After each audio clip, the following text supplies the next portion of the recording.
Let's bring up the text. We're learning a Sicha.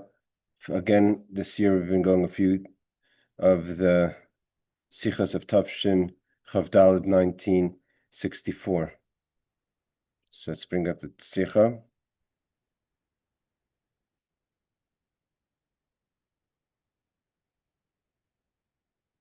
Okay. So this is Sicha Shabbos Parshas Tzav, like this week, of course. Shabbos HaGadol also. Shabbos is the Shabbos before Pesach, called Shabbos HaGadol.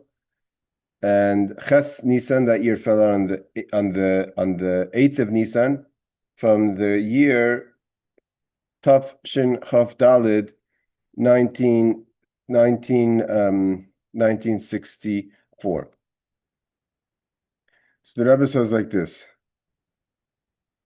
Let's see if the page is being shared. Okay. So the Rebbe says like this. They sang the song Achla Likim, which is from the Rebbe's Kapitel, I believe, of that year. Samach Beis, the Rebbe was turning 62, or from the Kapitel Samach Beis, that the Rebbe was finishing to say it this year of Nisan. Tziva Kveik Dush's Admir Shlita, the Rebbe asked, the Nagin Anigim Mitzrayim Gealtana, did she sing the song Mitzrayim Gealtana, the famous song of redemption? The song Hu Alekenu, also taught by the Rebbe. V'achach Tziva Nagin Oitpa Mechalikim. The Rebbe asked that they should sing the song again, Achalikim, which again was from the Kapitel, from the chapter of Tehillim that the Rebbe was finishing, because the Rebbe's birthday, of course, is on the 11th of Nisan. So the Rebbe was going into the chapter 63. They were finishing 62, and they were going to sing the song again from 62. Afterwards, the Rebbe said the Maimer, the Hasidic discourse, connected to the verse that says in this week's Parsha, Zos Torah Ha'olah. This is the Olah. Let's make sure I got that. Hold on. Okay, sorry.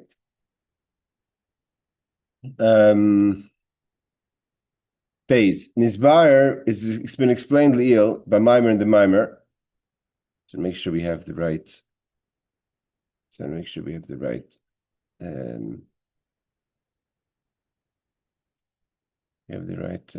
Setting for the Zoom. Right, share. Okay. Well done. Sorry about this. I have to start again. Hold on a second. To share again.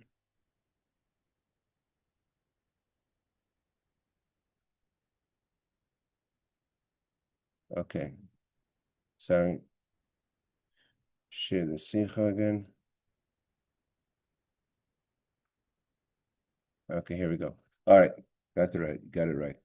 Okay, so the Rebbe says, Beis, Nisbar Li'il, we said before in the Maimer, but in Tefillah Asher, the Rebbe was talking in the Fabrenga and the Maimer about the idea of the Tefillah, the prayer of the rich man, which is the Tefillah of Moshe, which is chapter 90. Shekivin Sha'asher Eini Chaser Me'uma. What's the definition of a rich person? The rich person is lacking nothing. So therefore, Hainu Shloi Zubavad Sheyesh Le'dai Mechsar Sheyachser Lei. The Rebbe says, what is the definition of a rich person? Not only is a rich person that has everything that he could be lacking or she could be lacking, means there's no shortage of anything. Meaning, included in this is sus lirchav alav, horse to ride, which is a sign of success and wealth. Hey, Sharna. The Eved Laris Stefanov, and not only that, but to add to that would be also a servant to run ahead of you as a sign of wealth, to announce your coming and show covet. A person of true covet, of true respect, of wealth, doesn't travel alone. So you have an Eved Laris Stefanov, not just to be with you to attend to take care of your needs, but to run ahead, so to say, to show that you are someone of importance, of wealth. And here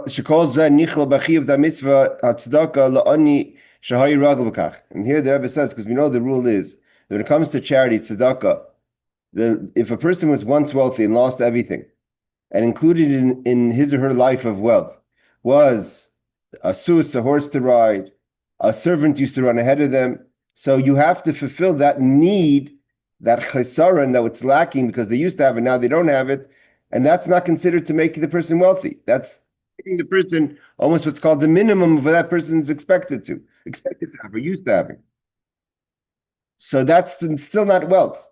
The fact that you have a horse, the fact that you have a servant running ahead of you. The Rebbe says the definition of the rich person is a higher level than just having everything you need. You're a wealthy person, which the Rebbe spoke about in the Maimon, which is even above than just not lacking anything.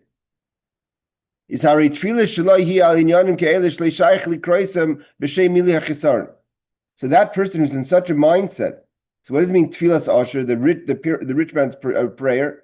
The rich man can't be praying about anything that they're lacking because then they wouldn't be rich. So they're lacking nothing. So what does it mean that they daven? Hari tefillah shalai, the tefillah of the rich person is on ideas, on things that you can't even call it as if you're filling a need. Ki gam bil adam ein ze mitzat chitzaret. Ki gam bil adam ein ze mitzat shachasaron. Whatever they're davening for is not because they're lacking. Because if they were lacking, they wouldn't be a rich person. Afilu lo yachisaron dashiris. They're not even lacking a exaggerated amount of needs. Anything that falls under needs, if you're a person that needs something, that's not wealth. What does it mean? So what does it mean, the prayer of the rich person? Mm-hmm. The prayer of the rich person is the prayer for atzmus, for essence.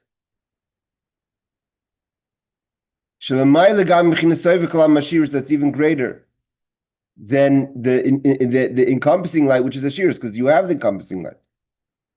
So we know that there's the etzem, the essence of God, so to say, then his manifestation of the encompassing light. We learn about this. The way Hashem fills the world, which would be more in the realm of ani. The usher is living in the imakiv, in the soivev. Everything inside, for sure, he or she has, but is even in touch with the encompassing energy. So what are you davening for? If you have the sovev, you want the etzem, you want the essence of God. It's still not enough. So the Rebbe says it's still we have to understand. But mashal mover medrash v'negei tefillas asher. For instance, again, these are ideas that the Rebbe spoke about in the Maimer before the Sicha. We're starting with the Sicha, so we're missing out a little bit of the information. So the Rebbe says there's an example that's given from the Medrash with regard to the prayer of the rich person. Sha'amar melech le'echad, where the rich person says to the king says to the rich person, "Ma atam mevakesh? What are you looking for? What do you need? What do you want? Not what you need, but what are you seeking?" Amar lai eini mevakesh. I don't seek anything. Ella, so what am I here for? Because I don't need anything. I'm an ashir. Medina plainis sheichariva hivehi shalacha. There's this country that's under your kingdom that's destroyed. Gazer shitibana, I want you to build it.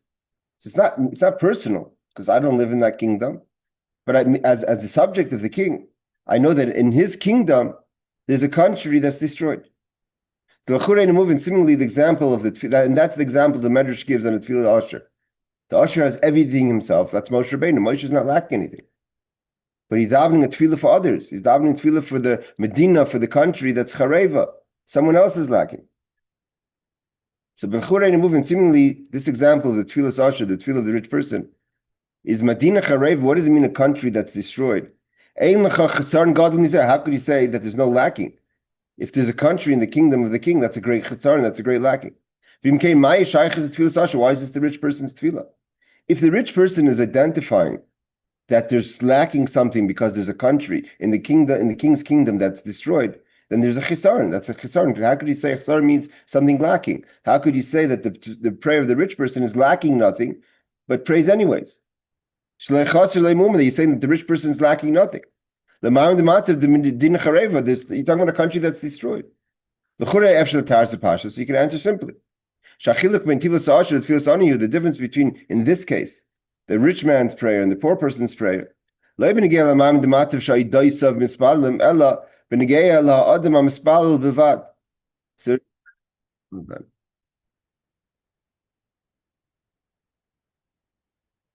the difference is the person who's praying, not about the prayer. When you're praying on your own lacking, Harzat Tefillah Sadni, that's the definition of a poor man's prayer. If the lacking is for you, I lack, like we explained before, that the rich person is praying on someone else's kingdom, on another nation. But I have nothing that's lacking. But what am I praying? Why am I standing before the king? Moshe Rabbeinu has anything. He's not lacking anything. But Medina Shechal in your kingdom is a country that's destroyed. Build that country, but it's not personal. That's the difference between a poor man's prayer and a rich person's prayer. Then it's Harizat Tefillah L'Moshe. When you're praying for someone else, that's the definition of a rich person's prayer. That's why the rich person's praying on some country in your kingdom that's destroyed. Although the country itself is lacking, that country that's destroyed, it's destroyed. But it's not personal. The person who's praying on behalf of the destroyed country in the kingdom of the king, it's not his country. It's someone else's country. Someone else's city is destroyed. He's not praying for himself. Medina, for that nation that belongs to the kingdom. Then that's the definition of a Tefillah L'Moshe. Seemingly, that would be the answer. And that's why the Medrash says, the king sees the rich person and says, what are you here for? What are you seeking? Because I'm not seeking anything. I have everything I need. But in your kingdom, there's a country that needs something. But the Rebbe doesn't subscribe to that. Why? But in the Maimer that the Rebbe obviously quoted in the Maimer from the fifth Rebbe Chabad, the Rashab, Shalom Dov Ber Shneerson, Sha'alav min Yusuf the Maimer Lil, which is what the Rebbe based his Maimer on this Shabbos Hagadol 1964. Mashma Shatfila Atzma Leirak Ala Odam Hamispalel He Tfilas Asher. From it seems that's not the definition of Masha Tfila Atzma He Tfilas Asher. The prayer itself has to be a rich person's prayer. The prayer is a rich prayer, because here the prayer is a poor prayer, but the person who's praying is a rich person because it's not personal. It's not his loss. But the prayer itself is a poor person. It's a poor prayer because there's a country that's destroyed. But the Rebbe says no. The Rashab from the Shabbat's Mashma seems that the Tefillah L'Moshe, the prayer itself is a rich prayer. So what does it mean? And obviously, what does this have connection to the Medrash's example of a person who's praying on another Medina, another country in your kingdom that's destroyed? So you even behegdim a beer b'negel klaus in the Yetzias Mitzrayim. To understand this, we have to understand what leaving Egypt is, and we're learning this now because this is Shabbos Hagadol and getting ready for Pesach. We find two opposite ideas discussed about the exodus of Egypt. Number one is Geulah Mitzrayim, when the Jews were in Egypt. The Jewish people were in the most degraded, low space. Right, they're slaves. Literally, the Egyptians dictated knew when they were pregnant, when they had kids. If they had boys, they threw them in the Nile. They were slaves. Got involved in their marital life. I mean, this really you couldn't get lower than the Jewish people had experienced in those final years, this final 86 years in Egypt, and the whole 210 years really. The difficulty of the actual exile, which included in it the physical enslavement. It didn't only affect men and women. It affected the children. As the Medrash teaches us, they would put Jewish children live into the building in place of bricks. Talking about horrible decrees, the levels of what was going on in Auschwitz and etc. You can't say that they did anything deserving of punishment. What do these little children do that they should be put into the building system? If they're not possible to be punished, then obviously it wasn't a punishment. You can't punish someone who's not deserving of a punishment. God is tzedek. There's justice. And what it is, we don't understand. But you can't say that they did anything that they're punished for. So one was they were mamish yara, they were mamish degraded physically and also spiritually. Because we know that they're not disconnected. Jewish spirituality is connected to Jewish physical situations. Our spiritual health is related to our physical health. So if we're spiritually, if we look at our physical health and see the situation of Egypt, we know clearly there's something wrong with our spiritual health. We know that our gashmis and ruchnis are connected, and the gashmis is a result of our ruchnis. Our physical is a result of our spirituality. Where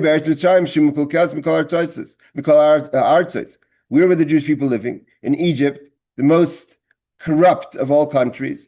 It was called the most abomination of a country. Not just where they lived, they themselves were sunk into the 49 gates of impurity. And that's one of the reasons why Egypt, the exodus of Egypt had to be in the middle of the day. Magid to teach us, as soon as the second of redemption arrived, God didn't keep them for a blink of an eye. In moving, seemingly it's not seen, it's not understood. We know, as we discussed before, that the Jewish people stopped being enslaved physically. The slavery fell apart from already Tishrei, meaning Rosh Hashanah time, prior to the redemption. Meaning to say, but how many months we go from Chodesh HaShvi to Chodesh Rishon? It's 5 months, 6 months. So for 5-6 months, there was no slavery. They stayed in Egypt till Nisan. So what was the rush? It wasn't like they were being beaten and we had to get them out. They stopped being enslaved from Tishrei. So God could have taken his time. Why do you have to rush out in the middle of the day as soon as the moment came? Had they remained in Egypt another blink of an eye, then they would have fell into the 50th gate. They could have fell into the 50th gate.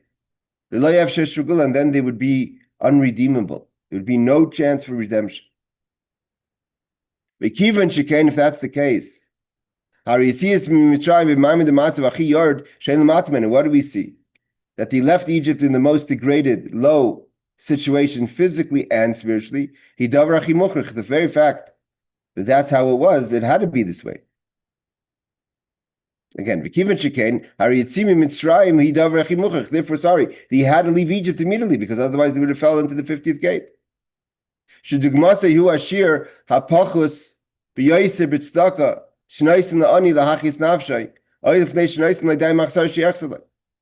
Rebbe says an example in tzedakah is like you give when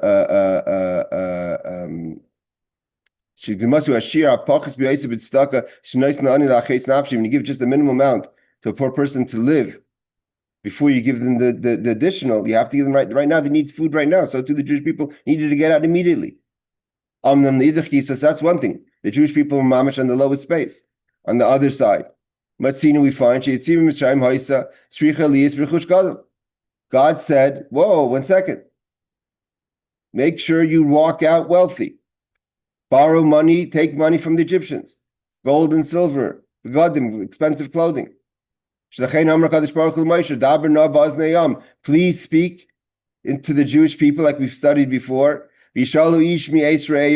Man should borrow from his neighbor, the woman from her woman neighbor, gold and silver. God wanted the Jewish people to walk out in Ashiras. Okay, so we're going back again from the beginning of the talk, that Ashiras is not just you're lacking something. Ashiras is another whole mindset. Like the Rebbe, even the Rebbe Rashab says, it's not even that you're praying for a country that's lacking something. Ashiras is literally in another space than Anias, than poverty. So here the Jewish people were holding a blink of an eye away from falling into the 50th gate of Tumah, of impurity. They had to get out immediately. And at the same time, it was important that they go out in the way of Ashiras. These are two different extremes of the spectrum here. Seemingly just get them out. One could ask the question,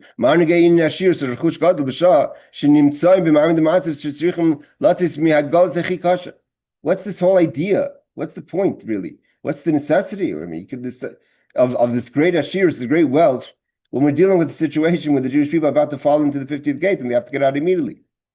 The Gemara teaches us Sha'amar Yisrael L'Moshe. The Jewish people told Moshe. When Moshe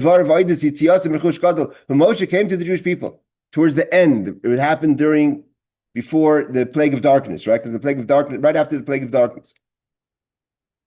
So before the night of the 14th going into the 15th, before the Paschal Lamb, before the plague of the firstborn, right? So Moshe goes to the Jewish people. God says, so Moshe goes to the Jewish people and he says, you got to go get money. You have to walk out wealthy. So what do the Jewish people tell Moshe? The Gemara tells us what they told Moshe. So Amr Yisrael and Moshe, the Jewish people told Moshe, when Moshe, in the response to Moshe's command that they have to go out with the Rechush Gadol, go get the gold and silver. Well, let us just leave. We're happy just to get out. Why are you talking to us about getting gold and silver? We just need to get out of Egypt. Moshe Laden, like a person, let's say, was locked up in prison. People told him, getting you out. Tomorrow, from the imprisonment. We're going to give you a lot of money. So the person who's in prison says, don't wait till tomorrow so you can give me money. Just get me out now. And forget about the money. Every second I'm in prison is horrible. So too over here, they tell Moshe, this is time consuming. Why are we talking about getting out with money and rich and have to go to borrow? And let's just get out. They don't care about the great wealth. Take us out of Egypt. So what did the Gemara answer? That it wasn't a request, it was a necessity. Because God didn't want Avram to come back later to him with tinus, with complaints. Yeah, we had a deal, right? 430 years before the night of leaving Egypt, Avram has a vision and he's 75 years old. But he's 70 years old, 5 years before he even leaves to Eretz Canaan, before Lech Lecha. He has a vision where there's the conversation of the Bris Ben Absarim, the covenant between the flesh. In it, after Avram chose Geulah, God tells him, your children will be enslaved 400 years in a foreign land. Avram, but then, don't worry about it. They're going to walk out, but they're going to walk out wealthy. So God didn't want later Avram to say, 1 second, time out, he's calling foul. We had a deal. You said that they're going to walk out wealthy, and he just pulled them out without any money. That wasn't part of the deal. So the Gemara says, Avram, so that righteous person, our forefather Avram, shouldn't complain and call foul on God and say, the enslavement that you did. But that the walking out with wealth, that didn't happen. The Rebbe says that still doesn't answer the question. That the Gemara says that Moshe, the Jewish people had to do it, so God should be able to cover his back, so to say. Lahavdil. We know what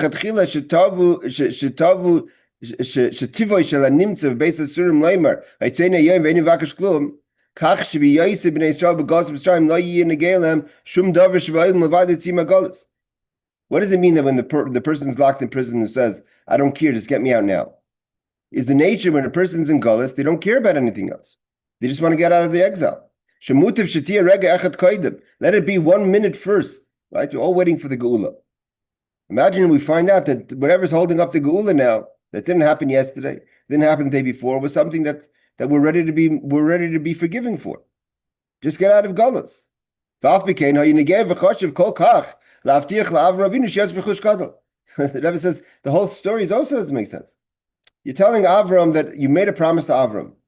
Avram himself would be understanding, or why did you make the promise to Avram? Just get them out. When the time is ready, if this is now time ready, now we have to waste another day, 2 weeks, whatever it is, to get out Rechush Gadol. Let's just forget that part of the deal. This Rebbe says obviously shows us a lesson.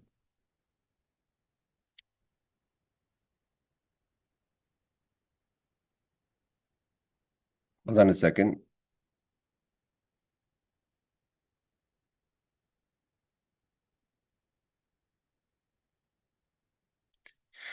What the Rebbe is really asking is basically, why did God make the promise to Avram? God knows everything, and He knows that the end of the deal, meaning that they're going to walk out with wealth, is time consuming. So everyone would be understanding that we don't want that. Okay. So Rebbe says, this has to give us a lesson. What does it mean to leave exile? When God promised Avram that they're going to leave with tremendous wealth, what does it mean and how is it possible for a person to leave from a gullus, from an exile? And this is not just talking about collective exile, but the individual exile as well. From a lowest place, really, you couldn't reach lower, you couldn't fall lower on all fronts. The way to get out is when one knows from the beginning. Rebbe's saying an amazing thing. That this was part of the tradition. This is what the Jewish people knew. The Jewish people knew that the definition of redemption is rechush gadol. The entire time in Geulah, as hard as it was, they knew that Geulah doesn't. That what is the definition of Geulah is not just to get out of Geulah. Because then what's the point of the Geulah in the first place, right? the Straits of Hormuz was open before the war announced reopens. What we accomplished, right? So you can't go back to square one. So you have to say that the rechush gadol is something much greater than what you had never had before. Not just any kind of great wealth. The way God and Avram understand what it means wealth. Not when a person's enslaved, and wealth is a piece of chicken. Because yesterday I was eating rice. Nothing against rice, but talking about you had nothing. So for yesterday's this situation, the smallest amount of luxury is wealth. No, we're talking about from Avram Avinu's perspective, who was physically, spiritually wealthy, and God's perspective, obviously knows what wealth is. Avram Avinu she'anemer alav v'Avram kavid ma'oid b'mikne kesef v'zav. Avram was physically very wealthy. The Torah testifies. Avram was kavid, means he was heavy with money, with animals, with gold and silver. So when you talk to Avram and the way he was in his wealth, he understands what it means wealth. It's on his level. God knows what wealth is. Gold and silver belongs to God. What does it mean that Geulah, when you're in Geulah, you know the whole Geulah is connected to that? What is the definition of Geulah? To walk out with wealth. A person knows initially going into a situation.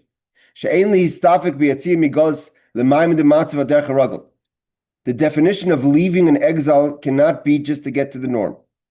That can't be your goal. I need to get to some sort of stability and normalness in my life.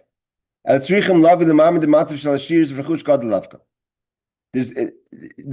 has to be a goal that whatever is going on now is taking me to a place of wealth, and like the Rebbe says, what's wealth? That there's absolutely nothing lacking, and a tremendous abundance of rechush, of property.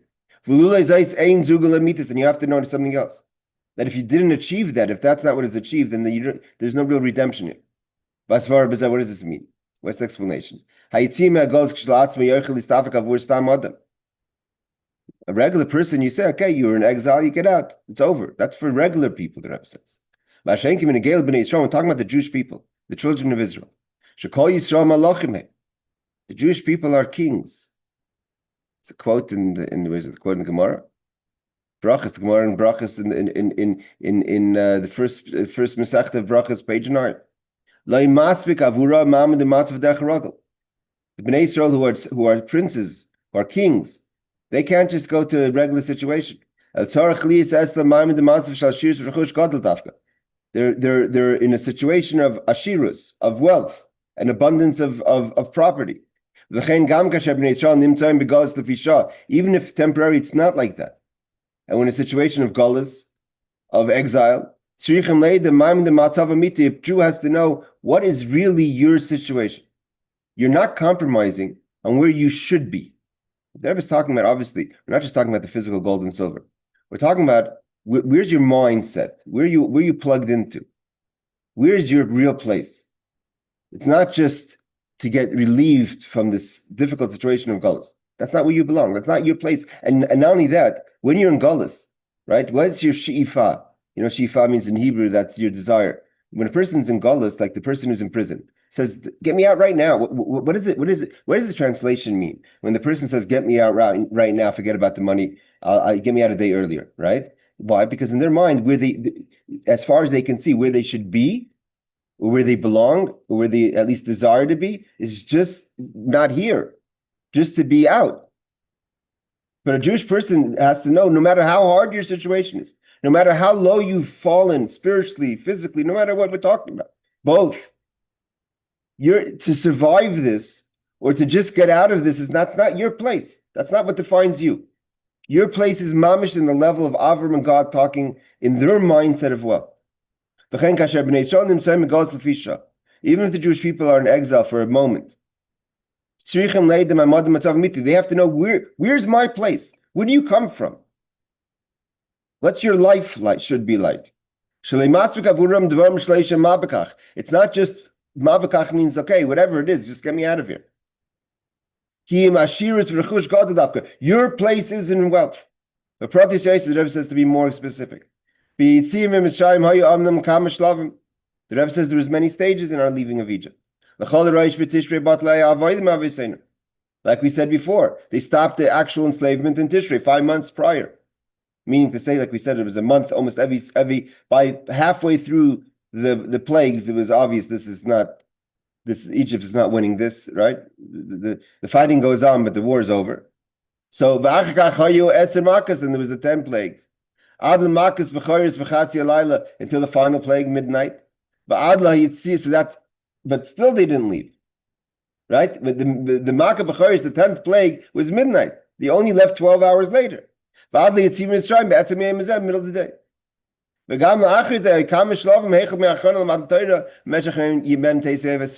And they continued to grow. And that was part of the leaving of Egypt, the splitting of the Red Sea, the counting of the Omer, then the giving of the Torah, and the 40 years of being in the desert, which incidentally happened on the 10th of Nisan, which is tomorrow, until they entered the land. And even entering the land wasn't the complete moment. Till they built the base of Mikdash 300, what did Shlomo Melech said? 400 years after the leaving of Egypt. Ribu Shanim Lachers, there many years afterwards. V'shmoina Shanim in the 80th year of Abar Meir Shanel Tzeis B'nei Yisrael Meretz Mitzrayim. Shlomo Melech says, when did they dedicate the temple on Jerusalem, on Temple Mount? 480 years from leaving Egypt. But the idea is a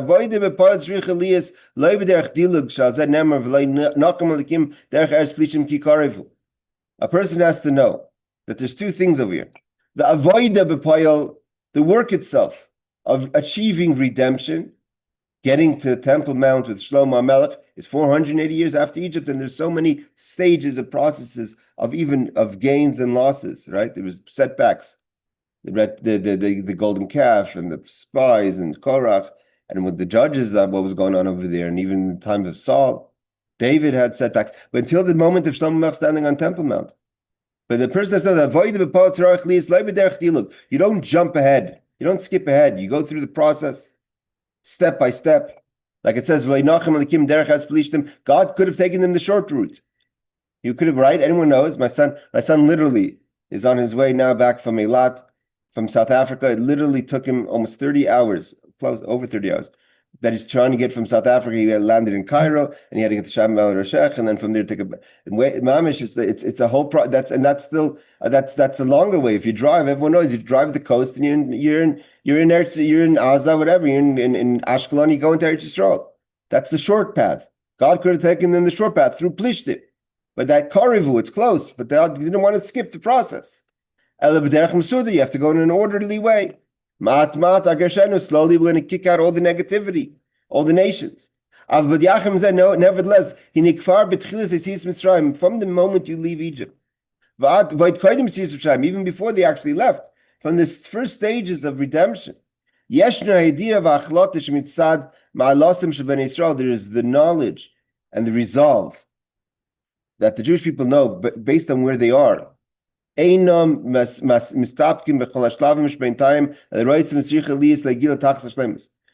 be satisfied with just the stage of getting out of Egypt. Never be satisfied with just standing by the mountain. right? We say, what do we say? Dayenu, dayenu, dayenu, dayenu, but nevertheless, Allah has come v'kama. It didn't happen like that. We went all the way to Binyan Beis HaBechira, building the Beis HaMikdash. We know that we can and we have to desire for the full story, which is Temple Mount, with Shlomo Melech. And that's the mindset of the rich person. Thinking rich. Thinking that you're not a chesaron when no matter what the situation is, whatever the chesaron is, if standing by Har Sinai is a chesaron to Har Sinai, is a lacking, or lacking is King Saul, but it's not King David, it's not the Davidic kingdom. And David, that doesn't have the temple yet, that he's the 14th stage. Shlomo's the 15th stage. So if a person is thinking always, going, oh, this is great, that's not thinking rich. Knowing rich is Rechush Gadol knows that when you're standing there in Egypt being beaten with the whip, you see the Beis HaMikdash. You see Shlomo Melech. You see that's where I'm going. Lahar, the Rebbe says, the point is, is the saying of my father-in-law. Pirsha Kosif, when the verse that says, Vayiroi Isanu HaMitzrim, it says, Vayiroi Isanu HaMitzrim, that the Mitzrim made it bad for us. Vayiroi Lanu, Isanu not Lanu. So Shesichim Lihazish HaMitzrim La Yasa Isanu Roim Kumaisam. That that idea is Vayiroi Isanu HaMitzrim, they were trying to make us bad, not to do bad to us. We have to make sure that no matter what you experience, you go through in the Geulah doesn't turn you into a person of exile. And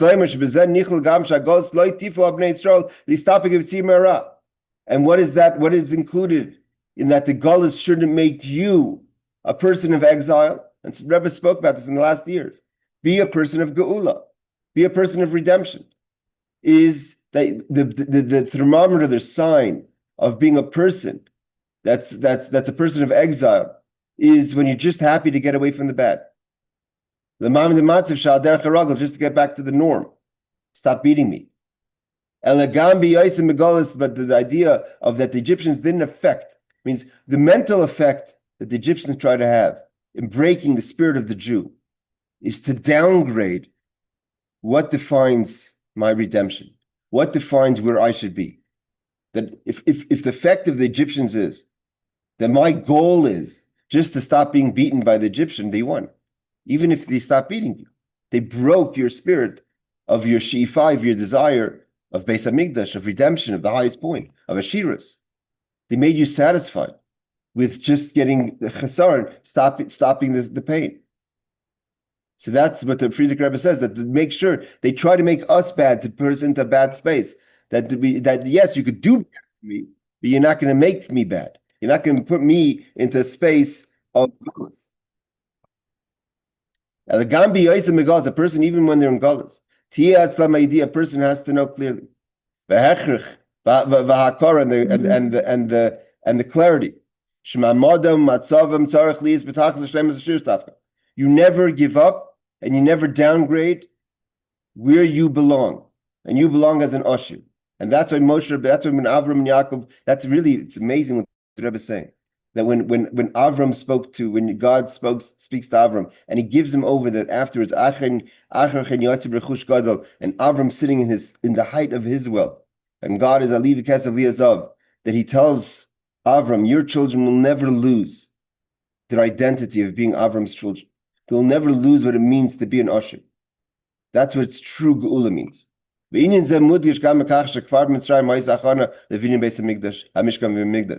the Rebbe says this is connected to the idea, what it means that even in Egypt they were thinking temple. Amr Chazal, our rabbis teach us, Yaakov Avinu Tzav Baruch HaKodesh. Rashi quotes this many times in the Parshas of Shemais, that our father Yaakov saw with divine vision, Shasidim Yisrael Livneis Mishkan B'Midbar, that the Jewish people are going to build a tabernacle in the desert. Ve'viyu Marazim Mitzrayim V'Notam. And he takes down the trees needed for the beams of the Beis HaMikdash, of the Mishkan. He takes it down from when he leaves Egypt. God says, got to go down. Yosef's there. He's going to save you. Yaakov says, oh, Chevra, go. We got to get the trees. Why? We're taking them down to Egypt because in 210 years they're going to leave. and they're going to need trees for the base of Migdash, for the Mishkan, for the walls, for the Krushim. He planted them in Egypt. And he commanded the Jewish people that when they leave Egypt, don't forget, take the trees with you. And he told them, why?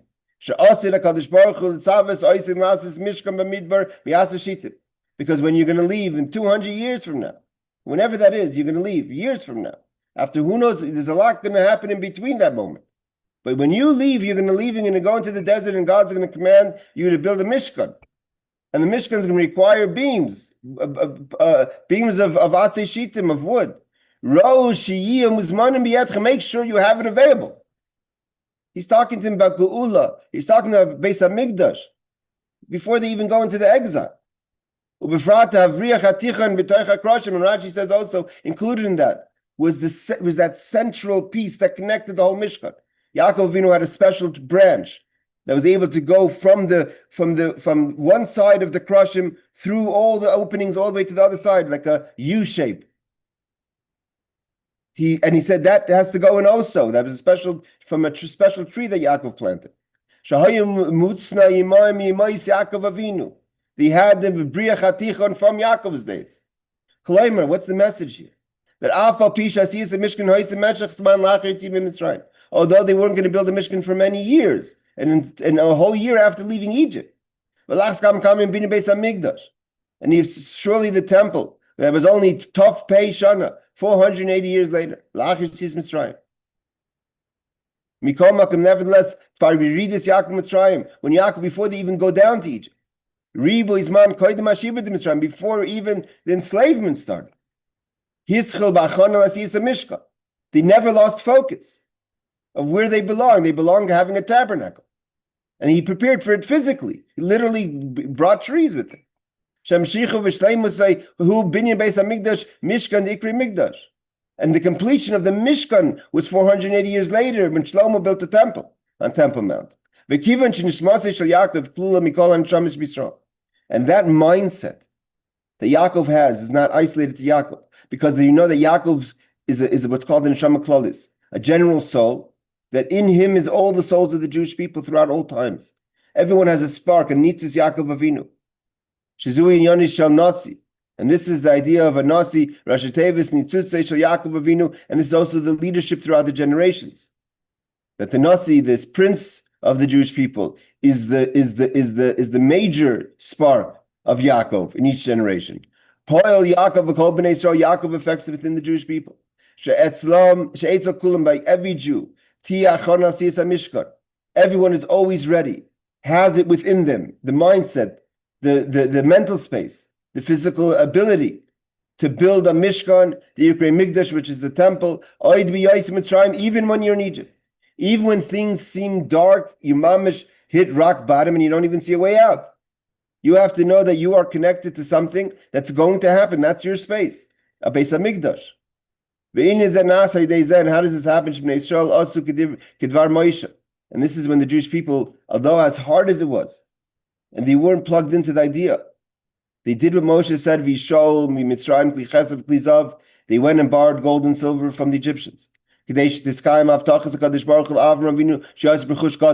So it could fulfill the vow that Moshe said, that God told Avram that they're going to leave with great wealth, i.e., like we said, they're never going to lose their focus of Geulah, of redemption. They're never going to forget who they are, where they belong. Because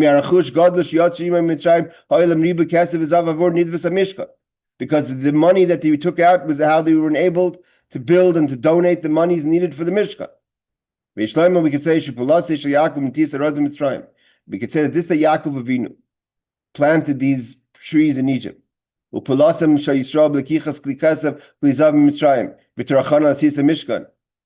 idea that the Jewish people went out and took gold and silver so they could have the money to donate to the Mishkan.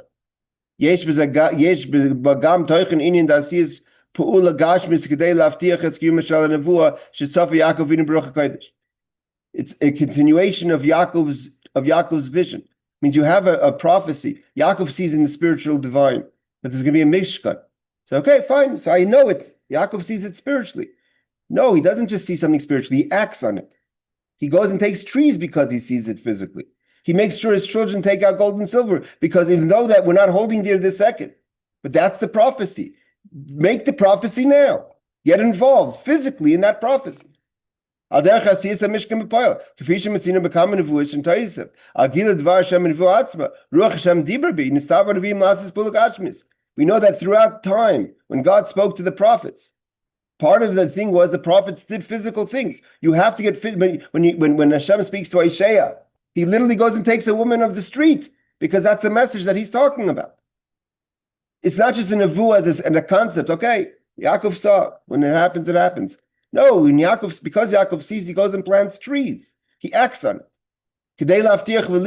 So when you act on it, when it becomes real to you, it's not just a vision or a prophecy, but you act on it, it assures and it affects that it should be, that this nevuah should actualize and come into being. The Rebbe continues to explain the Hayrah from this, how we're supposed to act on this. But I think the message is clear. Beautiful Sicha. We learned a very similar Sicha before in the beginning of Shemais. Let's just read this last paragraph of the talk. The Rebbe says, "V'zui gam Hayrah." This is also lesson to our actions now. Throughout the time of the exile that we're still in. And that we know that the days of Geulah is how the days of Mashiach are going to be complete. Although and while we're still standing in the double darkness of the times of exile. Like they said, there's a city that's destroyed in the kingdom. That city is Yerushalayim, right? Where's the Beis Hamikdash? We know what has to be. And we ask,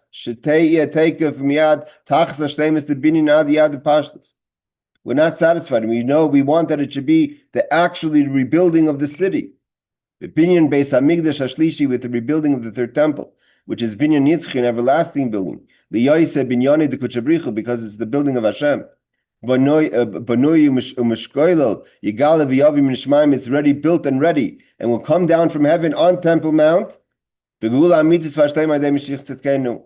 the true redemption when Mashiach comes speedily in our time.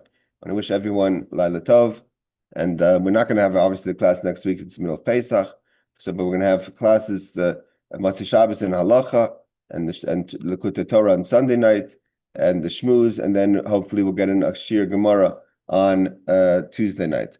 Laila Tov, everyone. Good Shabbos. Have a wonderful Shabbos Hagadol.